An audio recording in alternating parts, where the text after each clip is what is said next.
आज हम बनाएंगे आलू और चिकन के बहुत ही कमाल के कबाब। यकीन करें, अगर इस तरह से आप ये कबाब बनाएंगे और आप इसको बना के स्टोर भी वैसे कर सकते हैं, और जब भी आपका कोई खाना बनाने का दिल ना कर रहा हो, कबाब निकाल लें फ्रिज से, फटाफट से इसको फ्राई कर लें। बहुत ही कमाल की रेसिपी है और इंशाल्लाह जब भी आप इसको एज इट इज़ फॉलो करेंगे आपको मज़ा आ जाएगा। तो चलें इसको बनाना स्टार्ट करते हैं।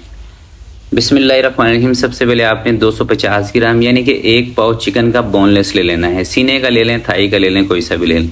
2 से 3 चम्मच दही के इसमें शामिल करने हैं। 1 चम्मच अदरक और लहसुन का पेस्ट इसमें शामिल कर देना है और एक आपने लेमन का रस इसके अंदर निचोड़ देना है, बड़े साइज़ का।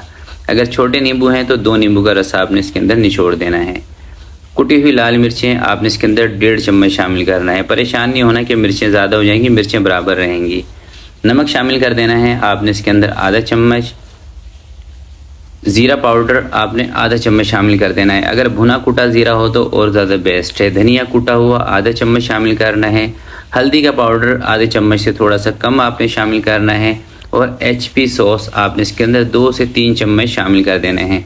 अगर HP सॉस आपके पास नहीं है तो बारबेक्यू सॉस का इस्तेमाल आप कर सकते हैं। अगर वो भी आपके पास नहीं है तो 1 से 2 चम्मच आप इसके अंदर टमाटो केचप का भी यूज़ कर सकते हैं। अच्छे तरीके से मसाले लगा के आधे घंटे के लिए हम इसको रख देंगे। जब तक चिकन दोस्तों हमारा मैरिनेट हो रहा है, आपने आधा किलो आलू ले लेने हैं या 4 आलू ले लें, 4 से 5। आधा चम्मच नमक डाल के आलूओं को बॉयल होने के लिए रख देना है। 10 से 15 मिनट के अंदर दोस्तों आलू बॉयल हो जाते हैं। आलू चेक करके इसकी स्किन को रिमूव कर देंगे। अब एक छोटा सा फ्राई पैन मैंने रख लिया है। चिकन को उठा के आपने इसके अंदर डाल देना है और थोड़ा सा पानी इसके अंदर ऐड कर देना है। भुनाई वगैरह इसकी नहीं करनी, ठीक है। पानी डालने के बाद आपने इसके ऊपर कवर लगा देना है 8 से 10 मिनट के लिए। 10 मिनट दोस्तों हल्की आंच पे आपने इसको पकाना है कवर लगा के। इतनी देर में चिकन आपका गल जाएगा। अब इसके अंदर जो पानी होगा ना, उसको आपने थोड़ा सा ड्राई कर लेना है, थोड़ी सी इसकी भुनाई कर लेनी है। और साथ में इसके अंदर 1 से 2 चम्मच घी का या तेल का भी शामिल कर देना है। ज़्यादा नहीं, घी तेल का इस्तेमाल करना। 1 चम्मच या 2 चम्मच घी या तेल ऐड करने के बाद 1 से 2 मिनट के लिए इसकी थोड़ी सी भुनाई कर लें। जब आपको लगे कि ये सारा पानी इसका खुश्क हो गया है, चूल्हा कम कर दें या बंद कर दें। उसके बाद मैशर की मदद से आपने चिकन के रेशे बना लेने हैं इस तरह से। देखिए मैंने लिया है गोटा। आप गोटा ले लेंगे, जल्दी हो जाएगा काम, क्योंकि थोड़ा सा वज़नी होता है और चिकन गरम गरम होती है ना, जल्दी इसके रेशे बन जाते हैं। बिल्कुल अच्छी तरीके से चिकन के रेशे बनाने के बाद आपने जो आलू थे ना, उसको उठा के इसमें डाल देना है। आलूओं की स्किन को रिमूव आपने कर लेना है। मैंने स्किन को रिमूव कर दिया था। अब आलूओं को भी आपने इसके साथ ही पीस लेना है अच्छे तरीके से। और इस स्टेज पर आपको लग रहा है कि आपका जो मसाला है ये पतला है, तो थोड़ा सा आप इसका फ्लेम ऑन करके इसकी भुनाई भी कर सकते हैं। मैं वैसे इसकी भुनाई करूँगा थोड़ी। एक तो इससे ये जो हमारा मसाला है ना, ये आलूओं के साथ थोड़ा सा भुन भी जाएगा और इसका जो टेस्ट है ये और भी बेहतर हो जाएगा।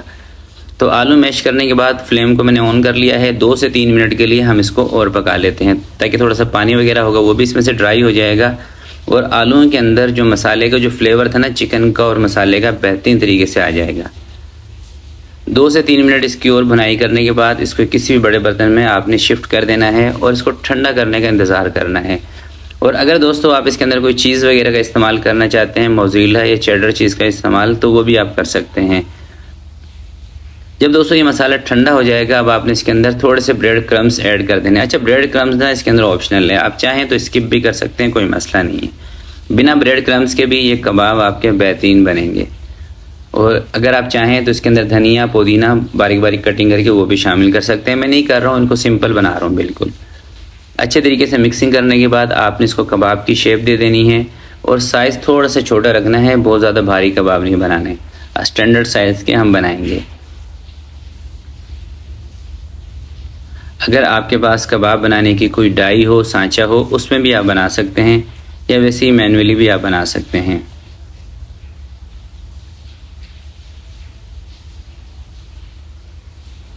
ये देखें, इसी तरह से सारे कबाब एक दफ़ा रेडी कर लेते हैं। उसके बाद आपको बताता हूँ कि इनको फ्राई हमने कैसे करना है। और अगर दोस्तों आप इनको स्टोर करना चाहते हैं ना, तो आपने इनके ऊपर ब्रेड क्रम्स लगा के किसी भी एयर टाइट कंटेनर में डाल के आपने इनको रख देना है। जब भी आपने इनको फ्राई करना हो, फ्रीज़र से बाहर निकालें, रूम टेम्परेचर पर आने दें, फिर फ्राई करें। बहुत ज़्यादा ठंडे ठंडे कबाब को फ्राई करेंगे ना, तो फिर सही तरीके से फ्राई ये नहीं होते हैं। तो ये देखें दोस्तों, सारे कबाब मैंने बना लिए हैं। अब इनको लेके चलते हैं फ्राई की तरफ और इनको अंडा लगा के सिर्फ फ्राई करेंगे। ब्रेड क्रम्स वगैरह मैं इसके ऊपर नहीं लगा रहा हूँ।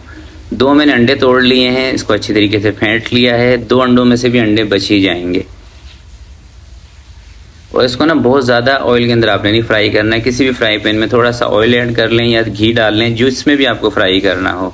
और बहुत ज़्यादा तेज़ आंच पे आपने इसको फ्राई नहीं करना है, ठीक है। आप देख रहे हैं ना, ऑयल का टेम्परेचर देख लें आप।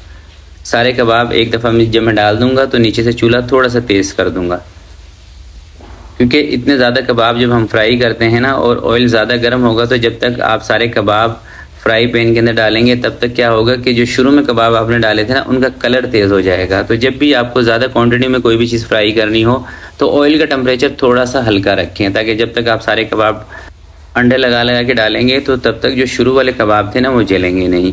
और जब सारे कबाब इसमें डाल देंगे उस टाइम आपने थोड़ा सा फ्लेम नीचे से हाई कर देना है, ताकि बहुत ज़्यादा ये ऑयली ना बने।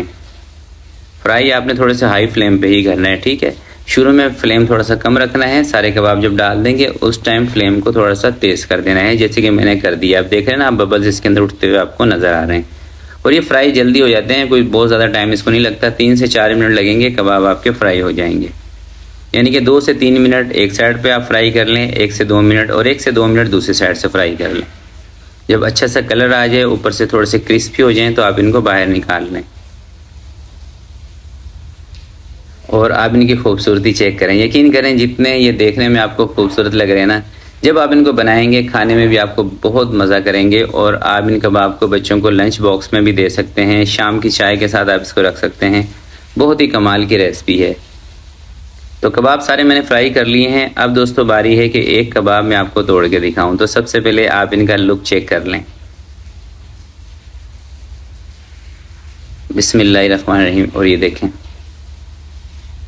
बहुत ही ज़बरदस्त। और सबसे ख़ास बात यह है कि बहुत ज़्यादा ऑयली नहीं बने हमारे कबाब, बहुत ही मज़ेदार हैं। तो ज़रूर इस रेसिपी को ट्राई कीजिएगा और उम्मीद करता हूँ आज की ये रेसिपी आपको पसंद आई होगी। वीडियो दोस्तों अच्छी लगी तो प्लीज़ इसको लाइक ज़रूर कीजिएगा, दोस्तों के साथ शेयर कीजिएगा। तो आपसे मिलते हैं किसी नेक्स्ट वीडियो में। तब तक के लिए अपना बहुत सारा ख्याल रखिएगा, अपने वालिदैन का ख्याल रखिएगा। अल्लाह हाफिज़।